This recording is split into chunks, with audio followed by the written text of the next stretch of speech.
자, 우리가 사는 세상에는 종교가 참 많습니다.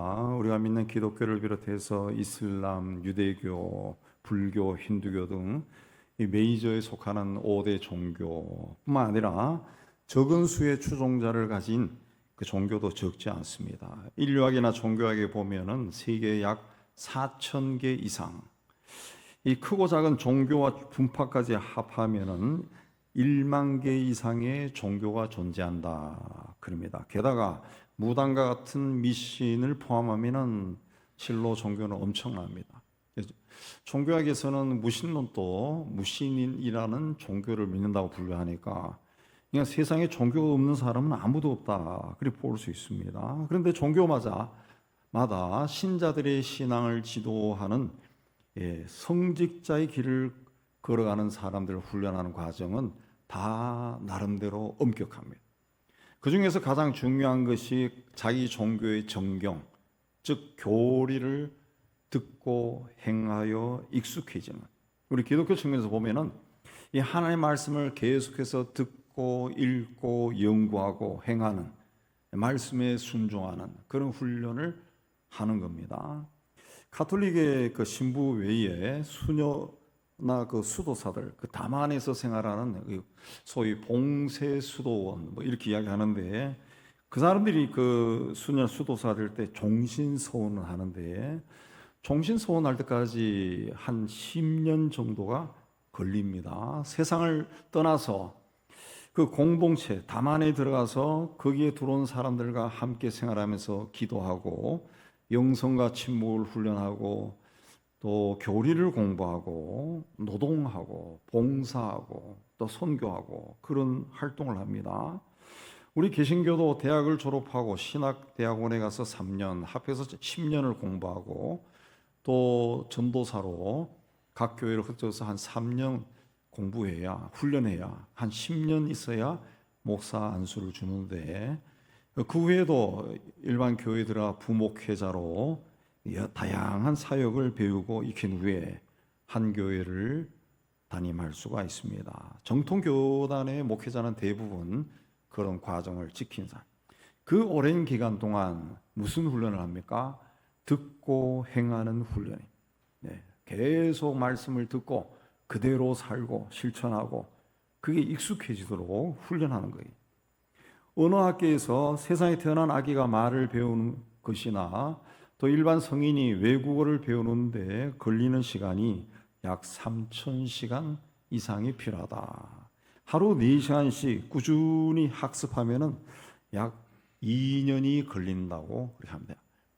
약 2년이 걸린다. 그렇기 때문에 우리나라에서 그 일각에서 추진했던 필리핀 보모, 또 요새 가끔씩 볼 수 있는 조선족 보모, 뭐 이런 사람들이 그 과히 아이들 교육에 좋지 않은 거예요. 좋지 않은 거예요. 아이들이 태어나서 말을 배우는 그 2년이라는 기간이 그 뇌에 들어가는 그 언어의 학습량이 어마어마하게 중요하대. 그 삶의 태도, 3살 버릇 8까지 간다라는 것처럼 거기서 아이들 눈으로 세상을 보고 배우는 거예요. 도덕적인 것도 배우고 윤리적인 것도 배우고, 아이들 눈으로 다 느끼고 배우는 거예요. 아이가 모르는 것 같지만 그거 다 배운다는 거죠. 근데 거기에 그 부모와는 전혀 어떤 수준이 좀 다른 사람들이 와서 아이 그냥 단지 똥 싸고 오줌 싸는 거 치우는 거 귀찮고 돌보기 싫어가지고 맡겨버리면은 그 내 몸에서 태어난 아이는 나와는 전혀 다른 아이로 자라는 겁니다. 자라는 거예요. 그게 굉장히 중요해요. 이 같은 언어권, 일본어와 같은 언어권은 한 600시간 내외가 소요된다는데, 물론 설렁설렁 시간만 보내면 저절로 익혀지는 것이 아니라 몰입해야 됩니다. 학습에 몰입하고 끊임없이 대화하고 적절한 환경에 필요한 언어를 사용하고 그렇게 해야 된다. 아이가 태어나서 부모와 시간을 많이 보내면 많이 보낼수록 부모의 모습을 닮아가는 거죠. 그래서 아이들 교육이 중요합니다. 끊임없이 듣고 반복하는 겁니다. 신앙생활을 잘한 사람을 경건한 사람 그렇게 말하는데, 성경에서 경건이란 뜻은 하나님을 섬기는 태도를 말합니다. 그러니까 경건한 사람은 하나님을 잘 섬기는 사람. 그 태도나 방법이 아주 모범적인 사람. 근데 하나님을 잘 섬기기 위해서는 어떻게 해야 됩니까? 어떤 사람이에요? 그 믿음이 있어야죠. 믿음. 본인이 가진 믿음이 하나님을 섬기는 태도로 나타나는 거예요. 그래서 야고보는 영혼 없는 몸이 죽은 것 같이 행함이 없는 믿음은 죽은 것이다. 그렇게 했어요. 그 믿음은 행함으로 나타나요. 네, 믿음. 그러니까 어떤 믿음을 가졌느냐라는 것이 굉장히 중요하다는 거죠. 굉장히 중요하다. 우리가 믿는 사람들끼리도 말하고 행동하는 보면은 어떤 사람은 믿는데도 자기 어떤 이해관계 속에 박혀 있으면 성질내고 오해하고 말도 막 함부로 하고, 그러면서 자기는 화끈하다, 뭐 자기는 직설적이다. 근데 그거는 천만의 말씀. 여러분 앞으로 그런 사람 보면은 저 사람 화끈하고 직설적인 사람이 아니라 경건하지 않는 사람이다. 그리고 예. 그런 말 하면은 아유 나는 경건하지 않아. 동네방네 소문 내는 거예요. 그 사람의 믿음이 그 정도밖에 안 된다는 거예요. 그 정도. 그 믿음이 행동으로 나타나는 거예요. 행동. 행함이 없는 믿음은 죽은 것이다. 바꿔 말하면 믿음이 행동으로 나타난다는 거예요. 그러니까 바른 믿음을 가지기 위해서는 바르게 생각하고 말하고 생활하는 것이 그렇게 하면은 그게 성품으로 굳어지는 거예요. 습관이 되는 거예요. 습관이 되는 거예요. 바울이 로마에 있는 감옥에서 빌립보 교인들에게 보낸 편지에서 형제들아 나는 아직 내가 잡은 줄로 여기지 아니하고 오직 한 일 즉 뒤에 있는 것은 잊어버리고 앞에 있는 것을 잡으려고 표대를 향하여 그리스도 예수 안에서 하나님이 위에서 부르신 부름의 상을 위하여 달려가노라. 바울이 예수를 믿고 전도자로 잘 살았는데 열심히 살았는데 그래서 나는 그리스도인이다. 나는 사도다. 막 이렇게 했는데 어느 날 돌아보니까 그렇지 않은 거예요. 그렇지 않아요. 여전히 세상적이고 부족하고 연약하고 성질도 잘 내고 자기를 발견한 거예요.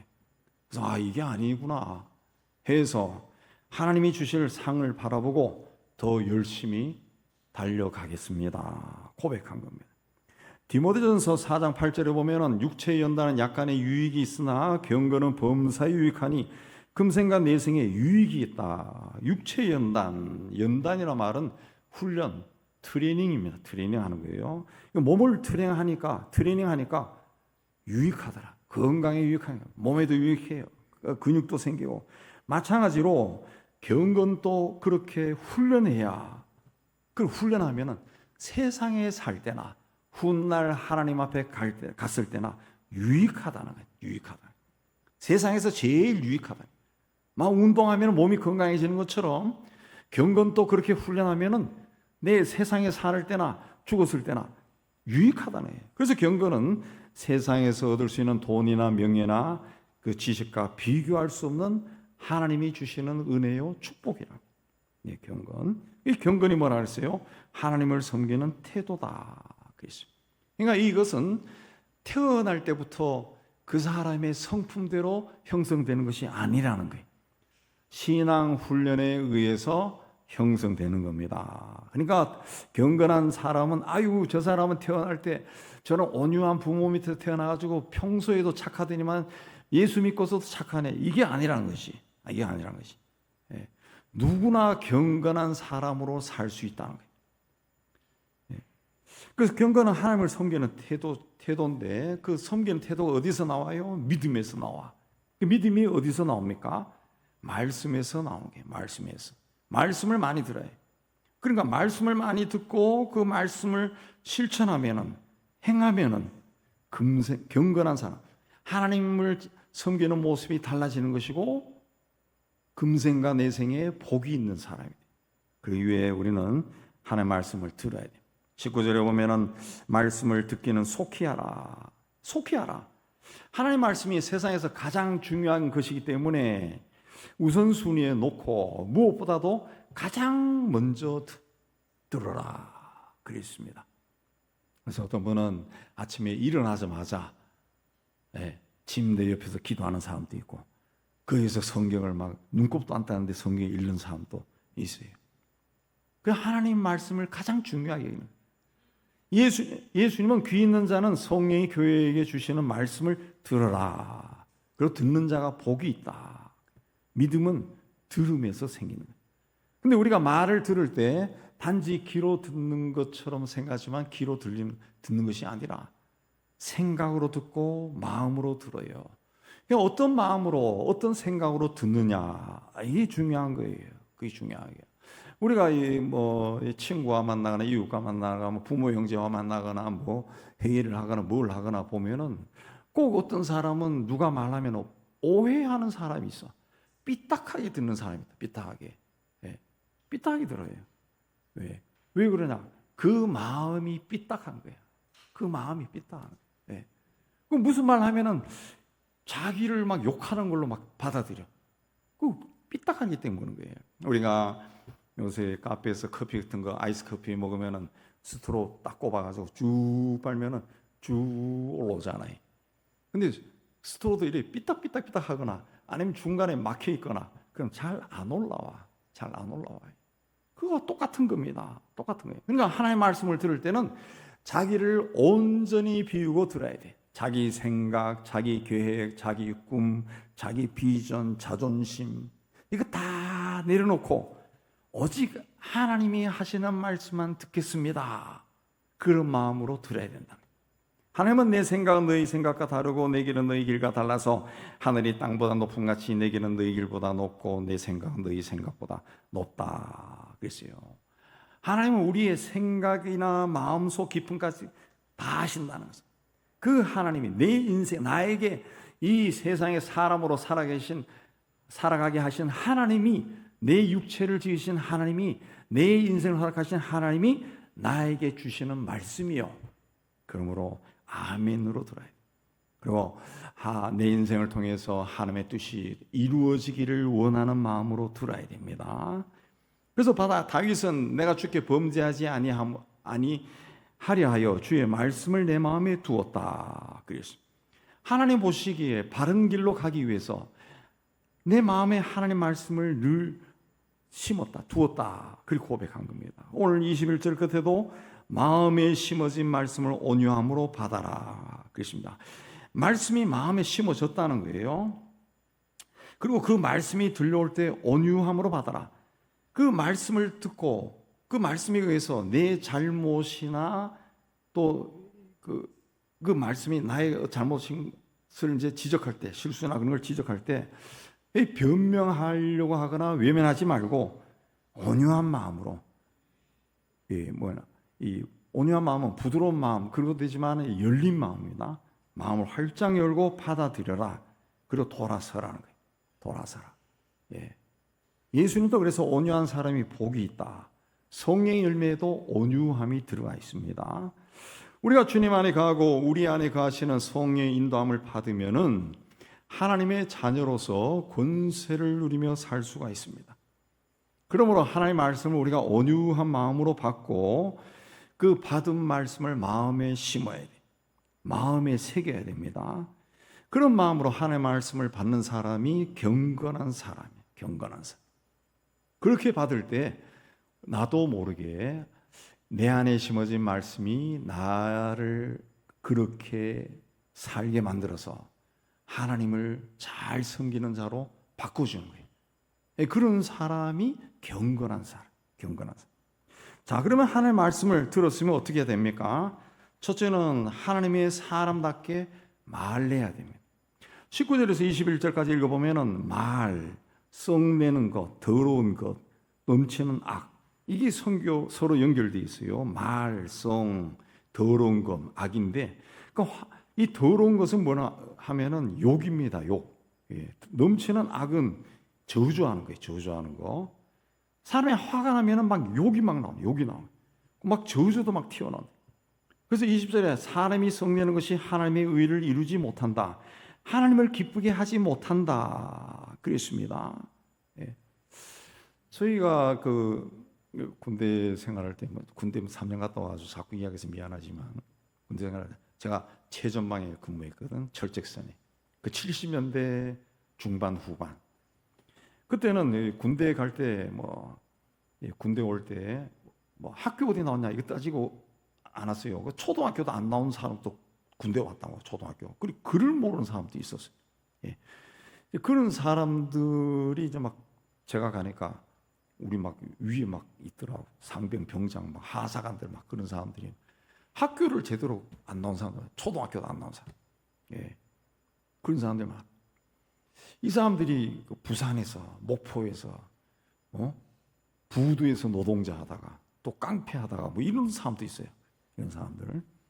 그래서 밤에 불러내서 기합 줄 때 때리면은 이 한 대 짜식이 그러면서 똑바로 이 짜식 하고 탁 때리면 코피가 팍 터져버려. 왜? 손뚜껑만 해요. 손뚜껑. 이 탁 때리면 그냥 막 무슨 쇳덩어리가 하나 왔다 갔다 하는, 막 이빨이 나가고 코피가 팍 터져요. 예. 내가 그렇게 맞아본 사람이. 그 무슨 말을 해도 나는 견뎌, 그런 거를 다. 예. 네. 독하게 살았다. 독한 놈이요, 내가.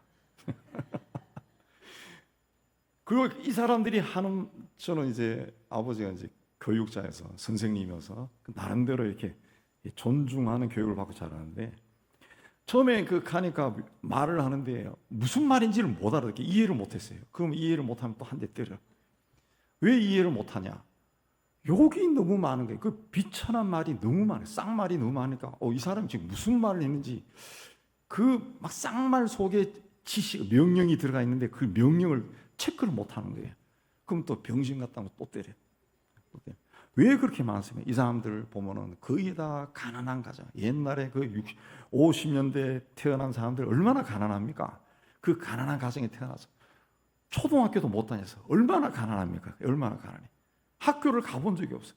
근데 어렸을 때부터 그냥 공장이나 그 목수 밑에서 배에 가서 일하고 막 배운 게 그거밖에 없어. 막 가난에 대해서 한이 맺혔어. 그러니까 대학 다니다 온 애는 중대에 한두 명입니다. 중대야. 요 새끼 대학 다니다 왔대. 그럼 미움의 대상이야. 미움의 대상. 그럼 더 때려. 마음에 차 있는 것이 막 세상에 대한 원한 막 이 악밖에 없습니다. 악밖에 없어요. 그 마음에 있는 것들이 밖으로 막 튀어나오는 거예요. 마음이. 예. 그 성날 때 막 튀어나온 사람들은 그 마음에 그 한이 많은 사람. 그 사람들 그 부끄러워하지 말고 정신과 가서 상담하고 치료받으세요. 요새 약이 좋은 게 많아가지고 그런 거 치료받을 수 있어요.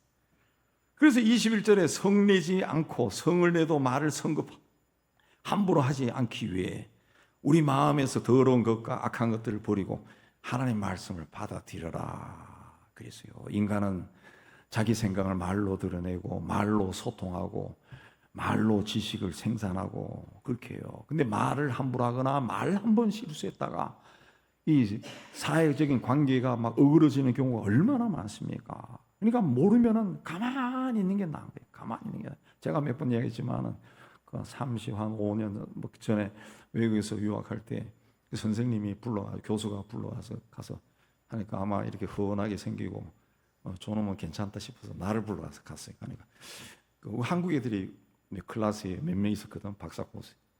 그냥 그쪽은 또 영국 쪽은 체제가 다릅니다. 미국하고 한 달에 한 번이 모여요. 다 왕창 이쪽 저쪽 전공한 애들까지. 그 너희 한국 애들은 왜 원래 그 한국 민족의 성품이 과묵하냐? 왜 그 토론에 참여를 잘 안 하고 물어도 그냥 희주 웃기만 하고 왜 그러니? 그래서 내가 우리는 과묵한 민족이 아닙니다. 영어를 못해서 그런 거예요. 안 들립니다. 네. 그리고 우리는 어려서부터 토론하는 공부를 한 적이 없어요. 그냥 우리 공부는 암기 공부입니다. 암기.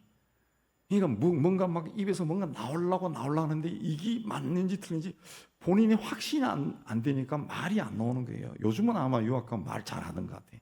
근데 우리 시대는 그랬다. 30년, 40년 전에는. 네. 그렇게 하니까 그 후에 교수가 이해를 하고 그 다음부터는 자기 강의를 요약해가지고 프린트로 주더라. 페이트. 3, 4페이지. 우린 그걸 보고 이제 파악하는 거예요. 네. 그 영어 실력은 영국에 공부하는 사람들이 못 읽는 책도 읽어도 말 듣고 하는 건 안 되는 거예요. 네. 잠언에도 나옵니다. 미련한 자라도 잠잠하면 지혜로운 자로 여겨지고 입술을 닫으면 슬기로운 자로 여겨지니라. 모르면은 가만히 있으라는 거야. 그러면 저 사람은 생각이 굉장히 깊은 사람인가 보다. 저 사람이 그 계속 가만히 있으면 나중에는 무서운 사람이 돼. 무서운 사람. 제 양반이 입을 한번 열면은 굉장할 거다. 사실 몰라가지고 그런 건데 성경에 나오는 이야기예요. 같은 말을 해도 기분 좋게 할 수 있고 기분 나쁘게 할 수 있어요. 그래서 유순한 대답은 분노를 쉬게 하여도 과격한 말은 노를 격동한다. 야고보도 성내기를 더디하라. 화가 막 올라오면은 인내하라. 21절 앞부분에 하나님 아버지 앞에서, 신앙이라는 것은 하나님 아버지 앞에 내가 어떤 모습으로 서 있는가, 이게 중요한데 칼빈이 평생 삶의 모토로 삼은 것이 여러분 잘 아시는 하나님 앞에 코람데오입니다. 코람데오. 하나님 앞에 내가 어떤 모습으로 서 있는가 살피며 사는 것이 경건한 신앙이에요. 경건한 신앙. 그래서 26절에 누구든지 스스로 경건하다 생각하며 자기 혀를 제갈 먹이지 아니하고 자기 마음을 속이면 이 사람의 경건은 헛것이다. 혀를 제갈 먹이지 않는 것이 마음을 속이는 것이다. 경건한 사람이란 사람이 말을 함부로 하는 거, 이건 아니다는 거죠. 경건은 말을 함부로 하는 게 아니라는 거죠. 절대로 말을 함부로 하는 사람은 경건한 사람이 아니라는 거죠. 우리가 세상에서도 나보다 힘이 있는 사람, 또 뭔가 조금 있어 보이는 사람 앞에서는 내가 함부로 말 못합니다. 아무리 국회의원 누구 죽일 놈 살릴 놈 해도 그 사람 앞에서 말 함부로 못합니다. 밖에서는 그러지만은 앞에 딱 서면은 말이 안 나와요. 하나님 앞에 섰을 때 어떨 것 같아요? 말을 무슨 말이든 할 수 있을 것 같아요? 기도할 때는 하나님 왜 이러십니까? 차라리 죽여주세요. 그렇지만 하나님 앞에 딱 서면은 말 못합니다. 말 못한다는 거죠. 그러니까 경건한 사람은 말을 함부로 하는 사람이 아니다. 그래서 재갈을 물린다 그랬어요. 원래 재갈은 말이 입이 길다고요. 그래서 말이 이 입을 막 뻑뻑뻑뻑 하면은 말이 달리지도 못하고 난리가 나요. 그래서 이 재갈, 입 안에 나무 막대기나 금속 막대를 끼워버린, 그 뒤로 끈으로 묶고 굴레를 씌워가지고 꽃비를 들고 말을 막 제어하는 거죠. 사람에게 재갈 물릴 때는 영화 같은 데서 드라마에 나오지만은 입 사이로, 입술 사이로 수건 같은 걸 동여가지고 뒤에서 묶어버리죠. 그럼 말을 못해요. 말 못해. 그게 재갈머리. 혀를 재갈먹인다라는 것은 해서는 안 될 말, 불평, 불만, 비난, 욕설, 거짓말, 맹세, 저주, 음란패설, 이런 거 해서는 안 된다는 거죠. 경건한 신앙은, 성도는 그래서는 안 된다는 거죠. 남에게 아픔과 상처를 주고 또 함부로 그런 말 하지 말라는 거. 아까 말씀드렸지만 나는 직설적이야. 할 말 다 하고 사는 사람이야.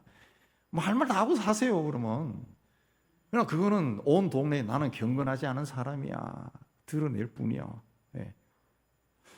요새는 그 유튜브에 보니까 제가 영국에서 와가지고 그 한국 여자가 결혼한 그 유튜브 눈썹 시커먼 친구 있더라고. 이름 모르겠어요. 근데 그 친구는 하는 걸 딱 보니까 그 영국 영어가 다 틀려요. 그러면서 유나이티드 킹덤 네 나라가 합한 것이 영국이고, 그리고 언어도 영어도 다 들려요. 그러면서 예를 들어서 말하잖아요. 다른 그냥 오리지널 다른 나라 미국이나 이런 쪽에 사는 사람은 그게 무슨 말인지 몰라요. 못 알아요. 이 사람이 설명하는 거예요.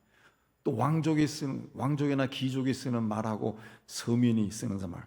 영국의 그 가난한 사람들이 사는 동네가 런던의 이스트엔드라고 하는 곳이거든요. 그게 서민들. 그 동네 쓰는 사람들하고 왕족 쓰는 사람 다 똑같은 말을 해도 다르다는 거예요.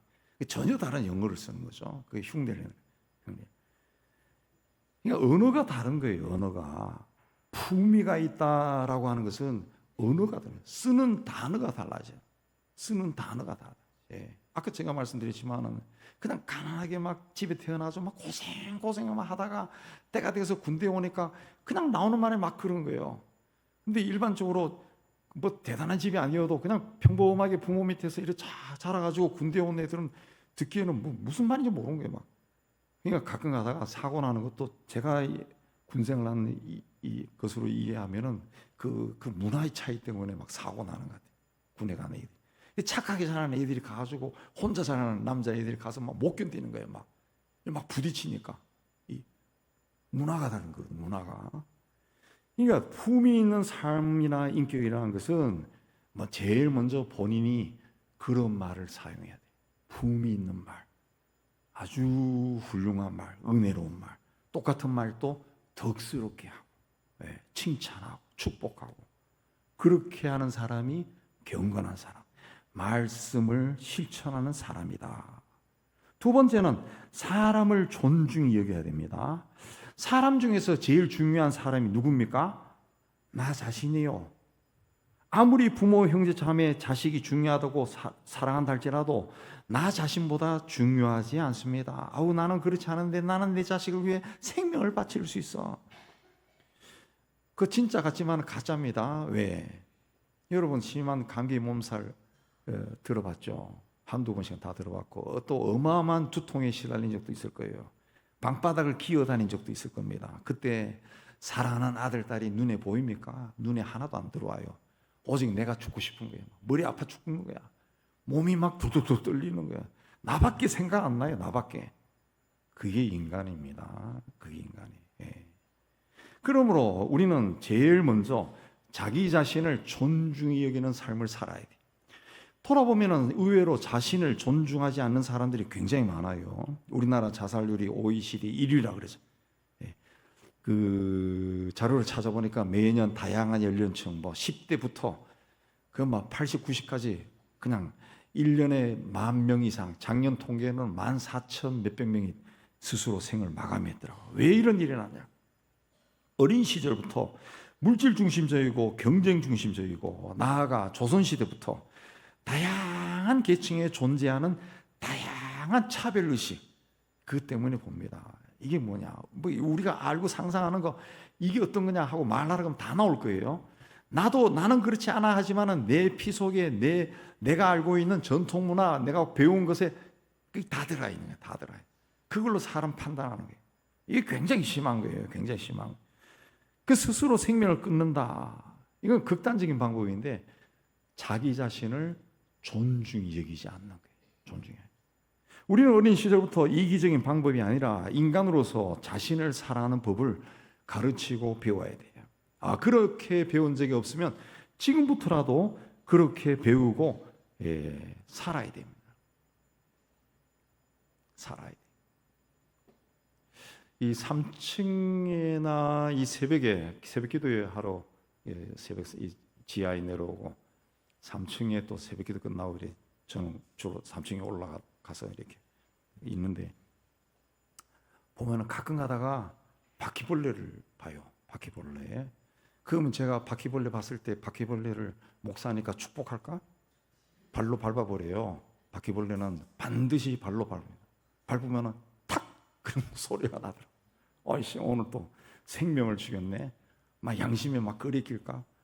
그 끓이김이 없더라고. 왜? 바퀴벌레는 한 마리가 발견되면 그 뒤로 몇십 마리가 있다 그러잖아요. 이게 겁이 나는 거야. 예. 그래서 한 번은 내가 바퀴벌레를 죽이지 않고 기절만 시켜놓고 우리 인간사가 출근했을 때 이 바퀴벌레를 봐라 보여줬어. 버둥거리는 거를.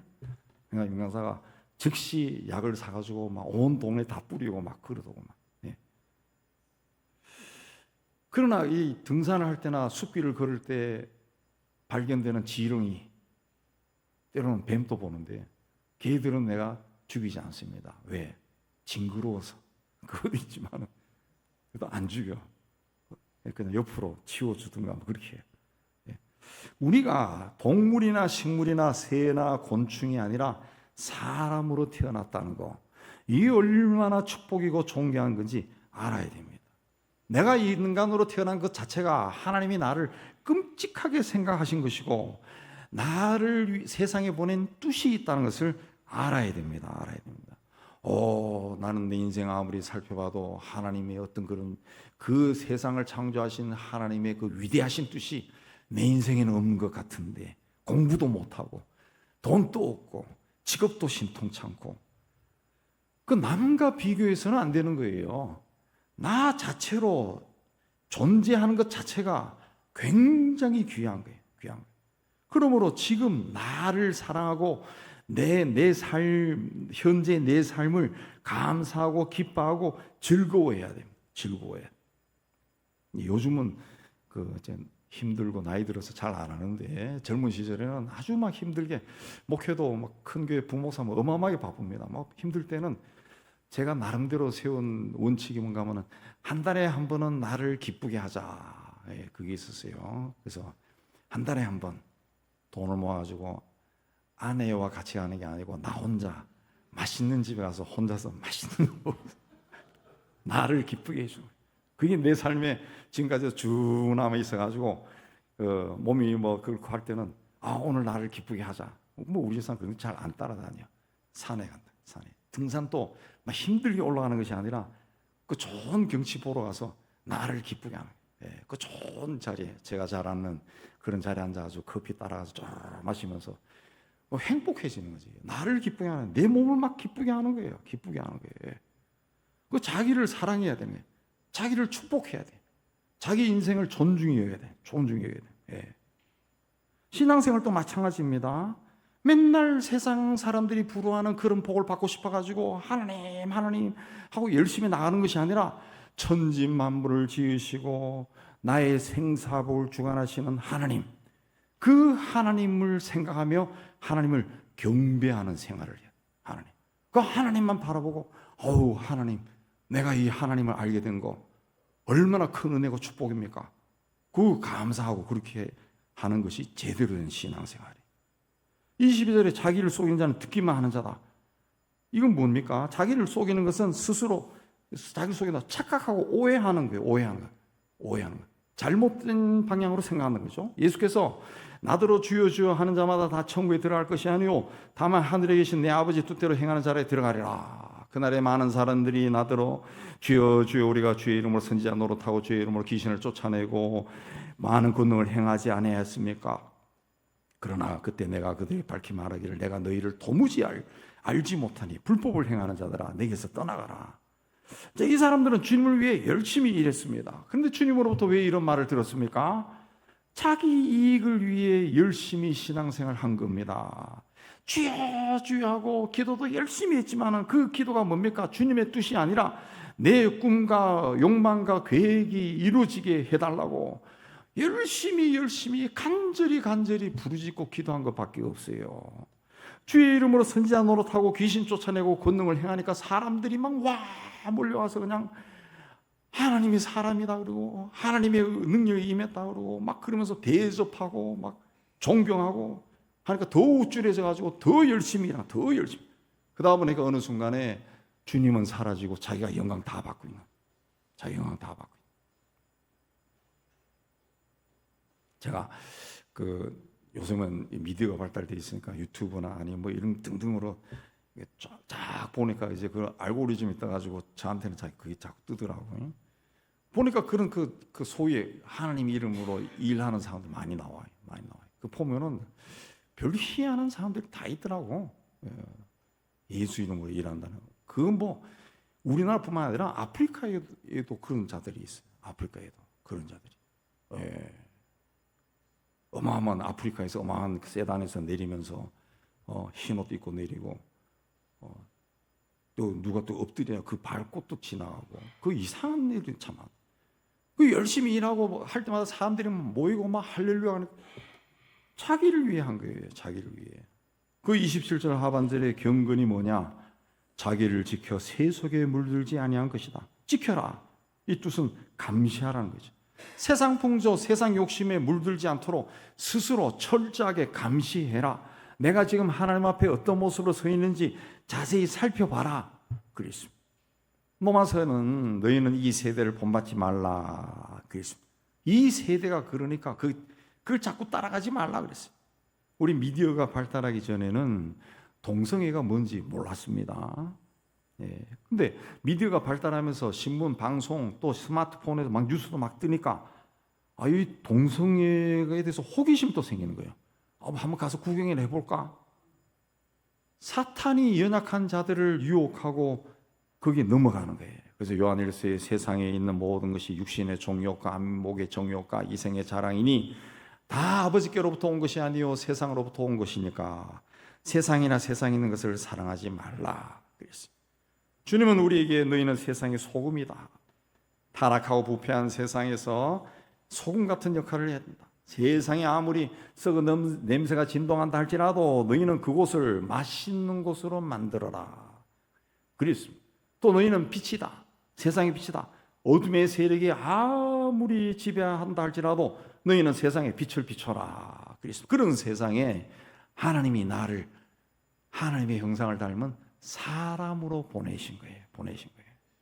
그러므로 내가 지금 여기에 이 내 삶의 자리에 살고 있는 것 자체가 하나님의 뜻이 이루어지는 겁니다. 그러므로 다른 사람과 비교해서는 안 된다는 거지. 예. 나는 당신이 살 수 없는 독특한 삶을 내 자리에서 살아가고 있는 거예요. 예. 그 이기적으로 살라는 것이 아닙니다. 예. 나에게 생명을 주신 하나님을 경배하고 그 하나님이 나에게 주신 생명과 삶을 존중히 여기라는 거예요. 존중히. 제가 아는 그 고위직도 지내고 출세도 하고 돈도 많이 벌고 뭐 그런 사람이 있는데 신실한 분인데 이분이 이제 은퇴 후에 그 지방에 있는 작은 소도시에 가서 자기가 삽니다. 그 사는 걸 이제 수필로 이렇게 쓴 걸 제가 읽은 적이 있는데 자기가 서울에서 살 때는 사람들을 주로 만날 때 호텔에서 만나가지고 아니면은 아주 유명한 레스토랑에 가서 접대하고 접대받고 그런 데서 커피 마시고 그랬다는 거죠. 근데 그 지방 도시에 가니까 그런 게 있나요? 없죠. 거기서 만나는 사람들이 다 누구냐? 그냥 소시민 평범한 사람이에요. 평범한 사람. 예.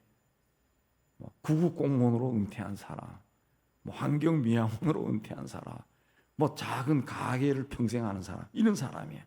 그런 사람들하고 이제 친해져 가지고 가끔 누가 그 뭐 뒷집에 사는 누가 밥 먹으러 가자. 오늘 김 선생 내가 한 밥 살게 해서 같이 가고 그러면 어디 가느냐? 짜장면집 가자. 짜장면. 그 동네는 짜장면도 싸요. 5,000원. 그럼 짜장면집 가면 짜장면이 뭐 우리 동네는 짜장면 집집은 근사하냐? 그거 아니고 테이블 2-3개 있는 거. 예. 그러니까 주인장이 퍽퍽퍽 쳐서 만들어주는 짜장면. 근데 그게 그렇게 맛있다네. 또 밥 먹으러 가는 게 어디냐? 또 골목길에는 국밥집이야. 평생 몇십 년 그 국밥 장사한 할머니가 떠준다는 거지. 예. 그러면서 쓴 이야기가 뭐냐? 내가 인간으로 돌아온 것 같다고. 내가 인간이 된 것 같다. 자기가 지금 비로소 자기가 사람으로 살고 있는 것 같다. 지금까지 과거의 자기 삶 돌아보니까 이건 껍데기라는 거죠. 껍데기라는 거.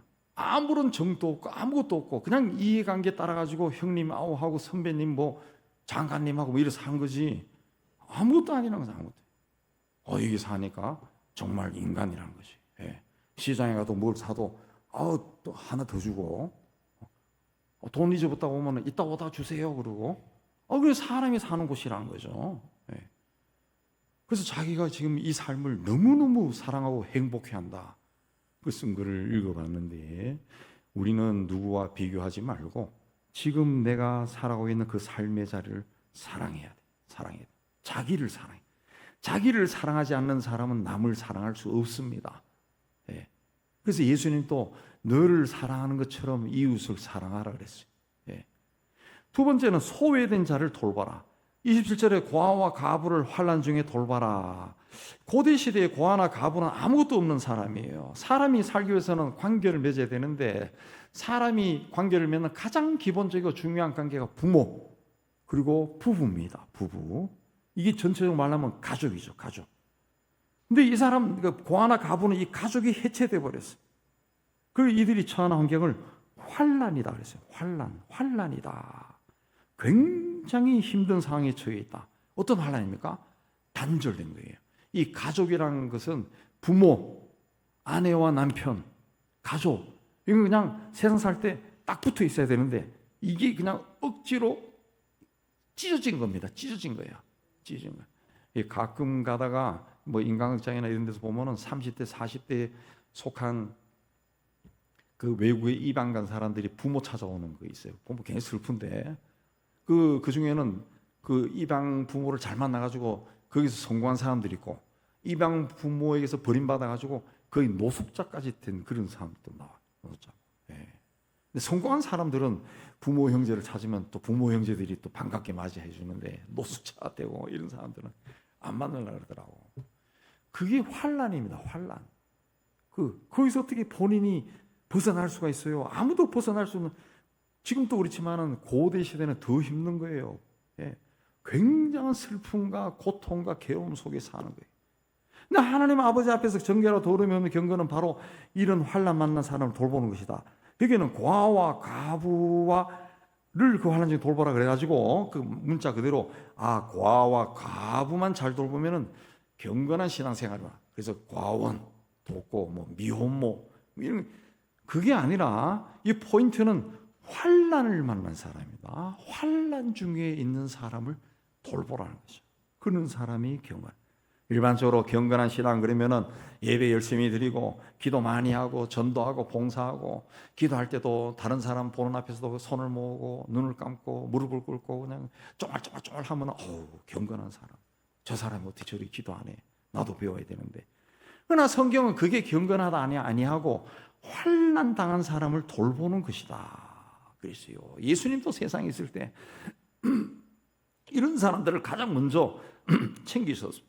그래서 그들을 세리와 이 죄인이다. 세리와 죄인이다. 그래서 요즘을 이야기하면은 왕따 당한 사람, 왕따 당한 사람. 우리나라도 왕따 문제가 굉장히 심하고 뭐 일진 이런 말까지 있잖아요.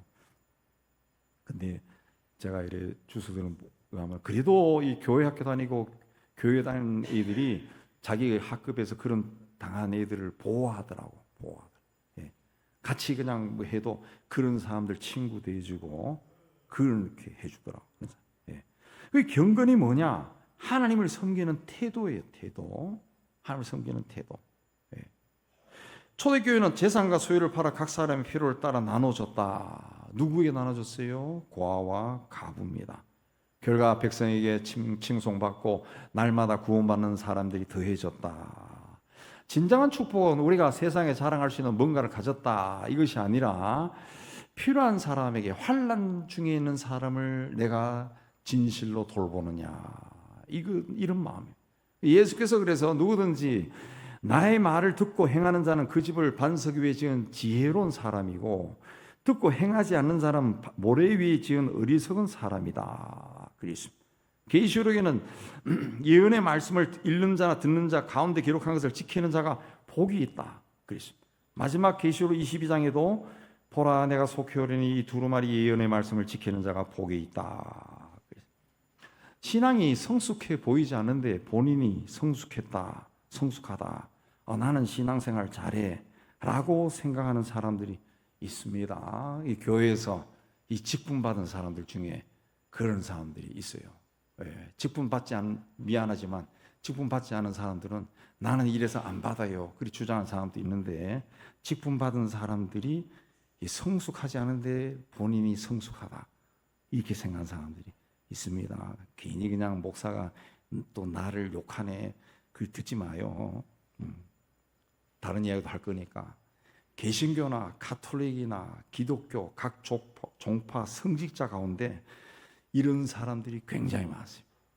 자기 신학의 거의 완벽하다, 내가 제일 많이 안다 그렇게 생각합니다. 그래서 이런 사람들 모이면 회의하면 싸웁니다. 제가 노회나 총회 별로 선호하지 않고 안 가는 이유도 가면 막 별걸 아니까 가지고 막 소위 핏대 올리면서 막 마이크 잡고 막 소리 질러요. 바울은 그런 사람에게 만일 누가 아무것도 되지 못하고 된 줄로 생각하면 스스로 속인 것이다.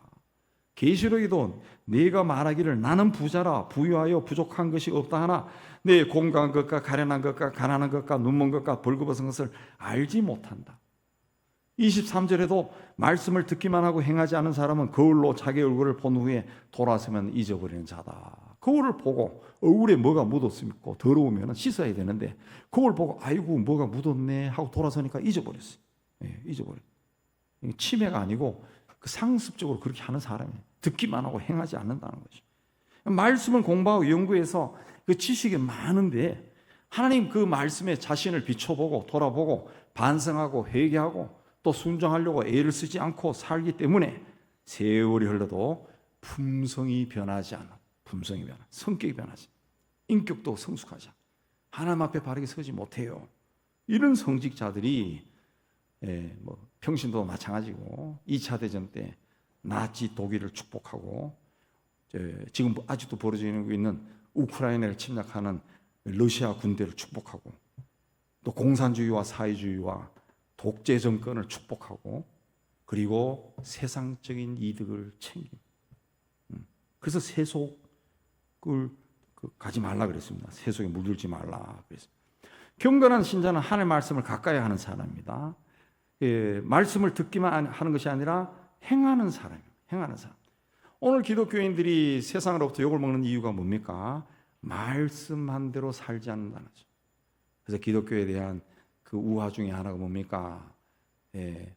기독교인들이 천국에 가겠지. 그러나 천국에 입술만 간다 그랬어요. 입술만. 말만 한다는 거죠. 바르게 그 말씀대로 살려고 하는 사람이 없다는 거죠. 경건한 성도는 말씀을 민감하게 받고 말씀대로 살기 위해 애쓰는 사람. 인간적으로 순종하기 힘들어도 순종하려고 애를 쓰는 사람. 초대교회 성도들이 사도들의 말씀을 받고 말씀이 그러한가 하여 말씀을 연구하고 말씀대로 살려고 애를 썼어요.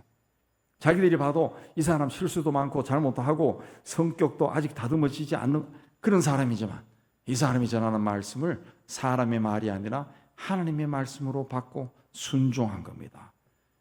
그래서 그들이 그 모진 핍박을 이기고 신앙을 지키고 다른 사람에게 복음을 전하고 또 그런 사람에게서 복음이 전해지고 해서 우리까지 믿게 된 겁니다. 하나님의 말씀을 열심히 받고 말씀대로 살기 위해 힘써 노력하고 그래서 하나님이 인정하는 경건한 신앙인이 되어서 세상을 변화시키는 하나님의 귀한 도구로 쓰임 받기를 주님의 이름으로 축복합니다. 하나님 아버지, 우리가 늘 경건한 신앙 그렇게 말은 하지만 말씀에 비춰보면 나부터가 별로 경건하지 않다라는 것을 알 수 있습니다. 하나님 오늘 말씀에 비춰서 하나님 말씀을 받기 위해 힘쓰고 말씀을 행하기 위해 힘쓰는 저희가 되게 하여 주옵소서. 그래 하나님 보시기에 경건한 자로 바뀌어서 우리의 작은 삶을 통해 우리의 가정이 변하고 교회가 변하고 세상이 변하는 귀한 하나님의 역사가 하나하나 이루어지게 하여 주옵소서. 예수님 이름으로 기도합니다. 아멘.